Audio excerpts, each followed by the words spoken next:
What's going on, everybody? Welcome back to Redriveraviation. Hope you guys are on a fantastic day today. And today we have the August 2020 Reno Tahoe International Airport update for you guys. I really hope you guys are excited for today's video. If you guys are, please consider liking the video, subscribing to the channel, and turning on the notification bells so you never miss out on any content to come.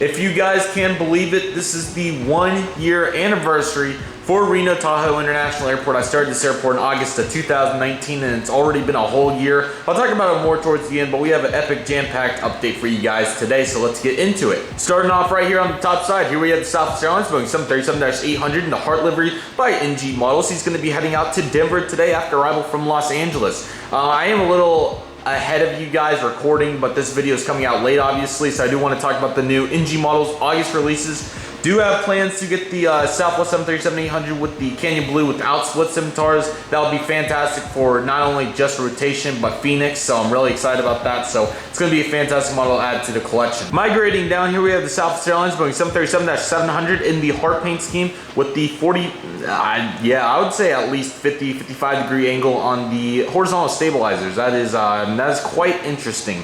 Anyways, he arrived in from Phoenix Sky Harbor today and he's going to be heading out to Oakland, followed up by a much more proper 737-700 in the Canyon Blue paint scheme here. This is B6 maybe? B5? I think it's B5. Anyways, he arrived in from Las Vegas today and he's going to be heading out to Seattle, which obviously isn't a normal route for Southwest Airlines. Southwest over the last couple months have kind of like what I talked about in the Pensacola update. They've been doing all these weird reposition or flights daily to all these from point A to point B on random destinations. So I'm not sure what's going on here, but Seattle Reno is one of them, so I thought I would feature it today. And right here we have the Delta Airlines Boeing 737-800 2015 released by Gemini Jets heading out to, or on the turnaround rather, to Salt Lake City, or at Fly Salt Lake City Aviation's, or not Aviation, but the model airport. Really nice here. I was going to say that NG Models finally got around to doing the SkyTeam Delta 737-800 livery. Really excited about that. Definitely buying it. It is the only remaining Delta SkyTeam paint scheme. I'm praying that they maybe will keep it. So hopefully we're able to get some good use out of that. Very excited to get it, and it's going to be a fantastic model for the collection and the model airport rotation. Sure, you guys are sick of seeing the normal one. This is like the we've never had any rotation for Delta 737-800. Gotta have our typical G4 action right here. Is we got the Allegiant Arabs E318 with sharklets. He arrived in from Las Vegas and obviously will be making the turnaround. Been literally only A319s, no A320s or anything, so this is the only model I've got to use on it. I really hope they redo it with the fence tips and actually make a realistic model. That would be very nice, but we'll have to see how that goes. They haven't released any Allegiant planes in very long, or Gemini hasn't in a very long time, so we'll have to see how that goes, but just a thought. And right here we have the JetBlue Airways Airbus A320 fence tips with the blueberries tail. Nice model by Velocity. They actually, honestly, got the colors very good on that plane. It looks really good. Anyways, he's heading out to Long Beach, or Aviation 04's airport. I can't talk today, God. Anyways, getting to the final turns here on Long Beach, really sad stuff. Gonna have to migrate over to Los Angeles, which is going to be quite a interesting transition, but I think it's going to be for the best for JetBlue. So very sad to see Long Beach move over, but I'm sure it will be for the best, kind of like what I said. So anyways, he's heading out to Long Beach, or Aviation 04's airport. United has pretty much doubled everything, which is really nice. So let's get into their aircraft. Far side down there, we have the Bombardier Acer Day-200 heading out to Los Angeles today. This is, like I said, pretty much doubled. So it went from 1 daily flight to 2 daily flights, I believe. Same thing here for the Embraer 175 heading out to San Francisco today. We still lack the return of Denver and Chicago, which is quite interesting. I'm not sure when those are going to come back. We'll have to see. Now, I really did want to throw the new livery 319 here because it's such a nice model, but the old livery will do here. 2014 release Airbus E319 in the Continental Globe livery, heading out to Denver, which is back to 2 319s, which is super, super nice. Got the normal 737-800 in here today for American Airlines, as he's going to be heading out to Dallas-Fort Worth, of course. No variety really, just the 4 daily 737s, and they've been going strong with that pretty much through the whole recovery stage of the pandemic, if you want to put it that way. I'm not sure if we're quite to recovery or, you know, on a complete uphill sorry, I moved my tripod.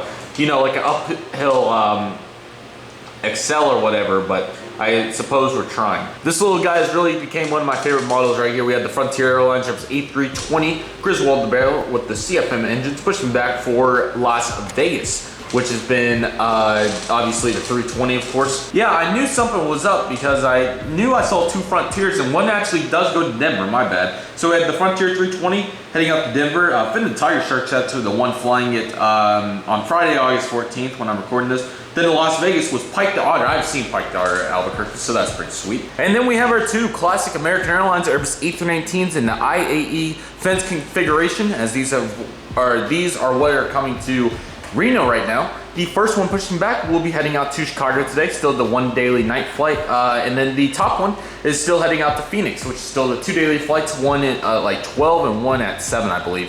Which I'm ready for some more variety. I kind of want the 320, 321 back or something. Chicago, seeing Sharklet ones would be really cool out here. I'm not trying to think of what they file out of O'Hare Sharklet wise, on American Legacy wise rather, would probably be the more proper term to put it. But the LUS aircraft for American has really done dividends to the route network for the aircraft that have been flying routes. But we have something even more exciting. It would be an understatement that I am happy to have Volaris back. By what I'm meaning is I'm very, very excited to have Volaris Airlines back at Reno Tahoe International Airline. I was doing getting the thumbnail picture. I didn't even realize how awesome that little icon is on the tail, the pink, green, blue, and white all submerged. It's such a nice little design there. But right here we have the Frontier, or sorry, not Frontier, Volaris Airlines A320 Neo. This is Las Vegas, whatever you want to say. Anyways, he's heading out to Guadalajara today, which has returned 2 weekly flights.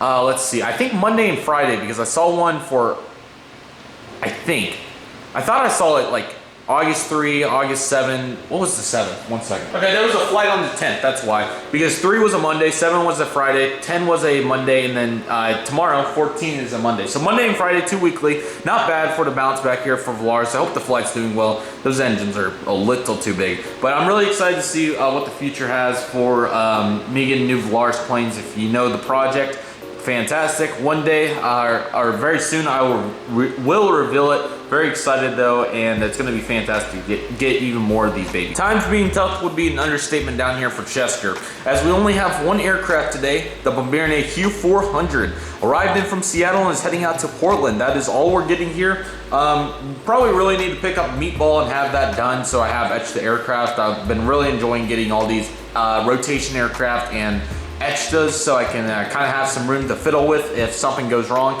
Can't believe we literally went from having, I think we had like, what, San Juan, or not San Juan, San Jose, I think we had a couple of routes up there in Washington at some point, Boise, I think. We had a lot of great routes, but pretty much just like Albuquerque, everything just fell apart for Chester here. So unfortunately, it's Seattle and Portland on the Q400 basis, so really hope we get back to mainline. We'll see, but this is definitely not the best step for sure. All right, taxiing in after our arrival from Memphis, we had the FedEx Express Boeing 767-300, obviously just arrived in from Memphis, going to be making a turnaround shortly. All right, chugging along, here we have the FedEx Express Boeing 757-200 converted freighter by NG Models. Came in from Great Lakes and is going to be heading out to Oakland. Pushing back with service out to Boeing BFI, whatever Seattle airport that is. We had the UPS Boeing 757-200, and earlier he did arrive in from Ontario. Very nice turnarounds here. NG Models really did a great job on this one. I kind of like the old livery still, but works perfectly fine for me either way. All right, we got two UPSs right here to conclude the update. 767, I knew I said in the last update that if this didn't come back, I wasn't gonna put it in. I didn't, I kind of glanced over the cargo stuff and it hasn't returned, so it's really not supposed to be here. So we're gonna say that he's just sitting. And on top side, we got the Airbus A300 riding in from Denver. Is gonna be heading out to Sacramento's MHR airport, which is, I think, UPS's new cargo operations out of Sacramento. That will conclude the update, guys. I really hope you guys enjoyed it. As you can tell, it was the 1 year anniversary here for Reno, and I think we've had a really solid 12 months. Obviously, the first 6 updates were obviously not the best produced, but obviously the aircraft were kind of booming, and then we got the March and everything happened, and we're trying to recover. So it's been quite the story to see how Reno has recovered. But anyways, it's been a fantastic run here with Reno, and I'm really excited to keep it a staple of the channel, which obviously 12 updates deep. All the other airport series going very well as well. And then Orange County is obviously, I think the 6th update is this month, so it's still relatively young. Newest airport, I did the channel update, so if you want to see that, you're welcome to. I do want to give an update about Phoenix because I know a lot of you guys are going to be wondering, because I said I would clarify. I've decided to once again postpone the inaugural Phoenix update till September. I'm really close. I'm going to be able to have it ready. I'm going to make it happen. September's the day. Whatever the last Friday of the month is, that's going to be the day that Phoenix will happen. So that's going to be the final month of procrastination, or not procrastination, but the final month of waiting. I apologize, and it will happen. So very excited about that, and a lot of awesome stuff to come. Go join Discord if you want to see keep up with all the latest information and have some great conversations. If you want to go check out my Instagram, you're welcome to. And if we've made it to 1,900 subscribers at this point, I really want to thank each and every one of you for making that happen. It's absolutely incredible. But the channel update had a lot in it if you missed it from last Wednesday, and then Storyline came out along with Pensacola as well last week. Got a good lineup of videos coming this week. On Wednesday, we're going to have a really cool video on something quite different. And then on Friday will be, is it already, yeah, I think we're already no, never mind. We had some scheduling changes. I think probably Tulsa will have to see what comes up. The original plan was to have Phoenix, and then Dallas was going to be this Friday, but that has changed. So I really hope you guys enjoyed it. Thank you guys so much for watching. A lot of epic stuff to come. Not going to want to miss out on it. We're going to have a big time unboxing, and I got a lot of great stuff planned for future. Thank you guys so much for watching. I hope you guys all take care and have a fantastic day, as Redriveraviation is signing off.